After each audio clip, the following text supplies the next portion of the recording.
Pakistan really cherishes its great friendship with China, which has a long history. It is all-weather friendship, and this friendship has never seen any low point. It has only grown stronger with passage of time, and if we describe this friendship as a garden, this garden has never seen autumn. It has always seen seasons of spring with new flowers of cooperation blossoming. In the second decade of Belt and Road Initiative and China-Pakistan Economic Corridor, we will be able to take our partnership in the area of socio-economic development to new heights and will bring fruits for people of Pakistan in terms of more opportunities, job creation, and better prospects for their development.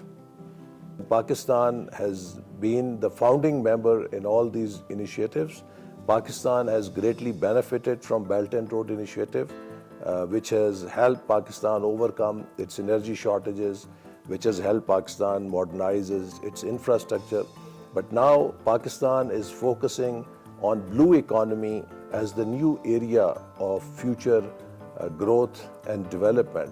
China has rich experience. China has many initiatives in which China has been able to develop new technologies and new applications, and therefore we look forward to work with China to promote blue economy. We really appreciate China's approach to share its development journey with other countries, and this spirit of sharing, I think, goes back into thousands of years of Chinese civilization, that people of China have always given share to others in their success, and we hope that this contribution by China will always be remembered in history, that a country which progressed with its own hard work did not become selfish, but it shared its success with other countries to be also successful and create a shared community of prosperity.